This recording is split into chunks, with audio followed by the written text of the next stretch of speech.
नमस्कार दोस्तों, आज मैं केरला स्टोरी के नफरती प्रोपेगेंडा को बेनकाब करूंगी।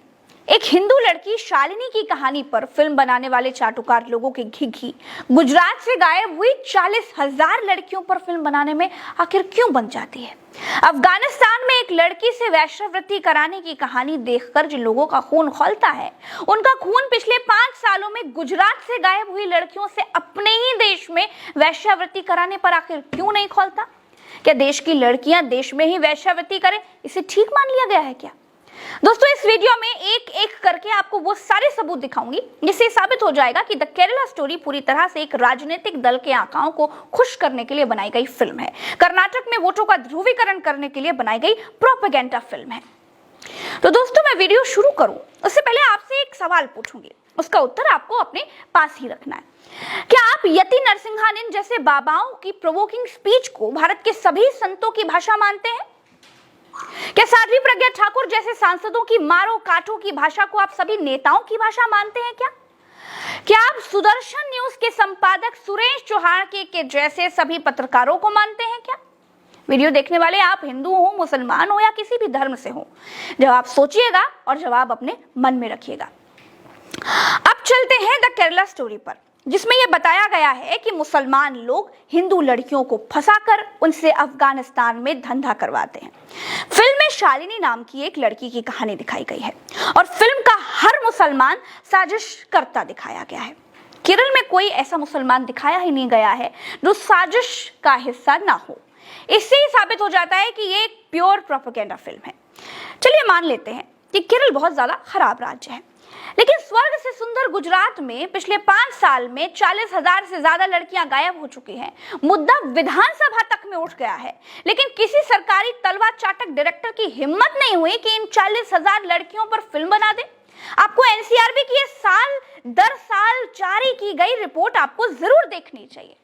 2016 में 7,105 लड़कियां गायब हुई, 2017 में 7,712 लड़कियां गायब हुई, 2018 में 9,246 लड़कियां गायब हुई, 2019 में 9,268 लड़कियां गायब हुई, 2020 में 8,290 लड़कियां गायब हुई।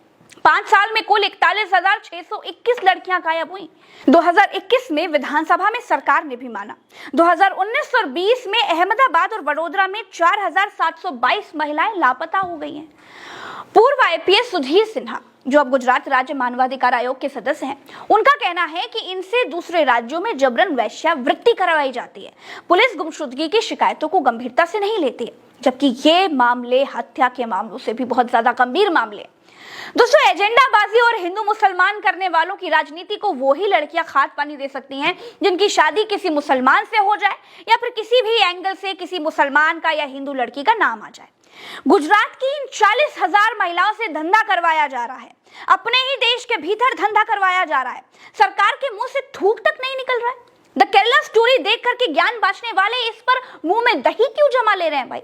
ये महिलाएं, ये लड़कियां, ये बेटियां हमारे देश की बेटियां नहीं है क्या? ये हिंदू नहीं है?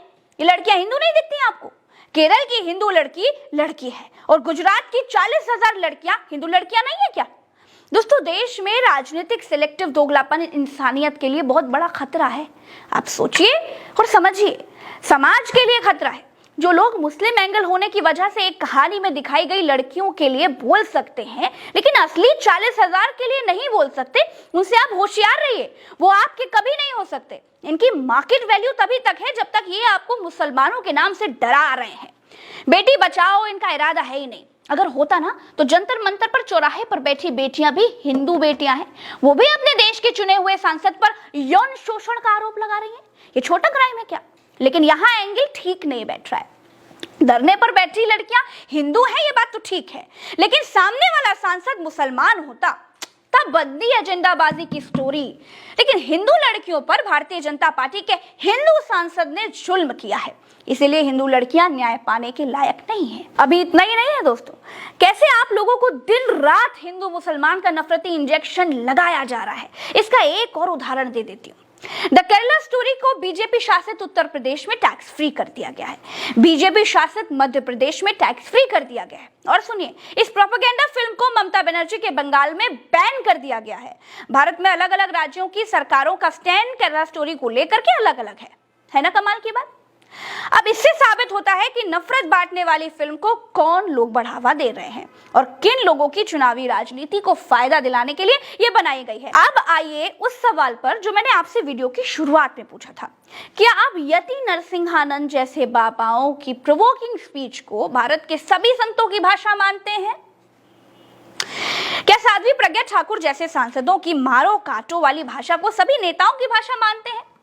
क्या आप सुदर्शन न्यूज के संपादक सुरेश चौहान के जैसा सभी पत्रकारों को मानते हैं? मुझे यकीन है कि जवाब आपने अपने मन में सोच लिया होगा और सबका जवाब नहीं ही होगा, क्योंकि एक मछली सारे तालाब को तो गंदा कर सकती है, लेकिन सारी मछलियां उस एक मछली के जैसे ही हो ऐसा संभव नहीं है। यही बात मुसलमानों पर भी लागू होती है।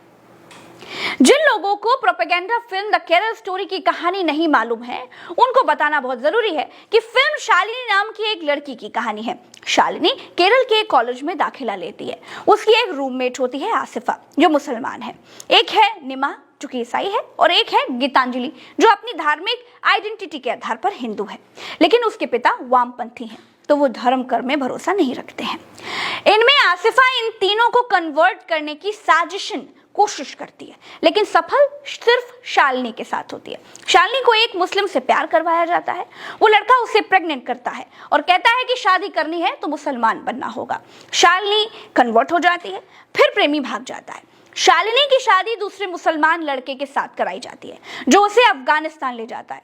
फिर उसे ISIS के कैंप में बतौर सेक्स स्लेव रख देता है, जहां से वो भागने में कामयाब होती है और आखिर में अफगानिस्तान की किसी जेल में बंद है।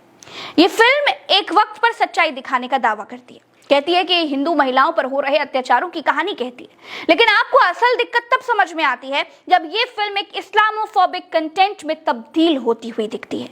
मेरा ये वीडियो देखने के बाद आपसे कई लोग होंगे जो ये कह सकते हैं कि द केरला स्टोरी के बाद द गुजरात स्टोरी भी बननी चाहिए। वाजिब है, लेकिन गुजरात पर स्टोरी बनाने के किसी भारतीय डायरेक्टर में आवश्यक गुर्दे की कमी पाई जाएगी, इसीलिए कोई बना नहीं पाएगा। दोस्तों होशियार रहिए, समाज को बांटने वालों से सावधान रहिए। चलते हैं, राम राम, दुआ सलाम, जय हिंद। चैनल को YouTube पर देख रहे हैं तो सब्सक्राइब कर लीजिएगा, क्योंकि व्यू तो आप भर भर कर देते हैं लेकिन सब्सक्राइब करना भूल जाते हैं, तो सब्सक्राइब जरूर कीजिएगा। फेसबुक पर देख रहे हैं तो फॉलो कीजिएगा, तो अभी फॉलो करना मत भूलना, और ये करने से कुछ होगा नहीं, बस आपको हमारे जो वीडियोस हैं उनका पता चल जाएगा। इसमें आपका कुछ नहीं लगेगा, बस एक उंगली से सब्सक्राइब ही तो करना है।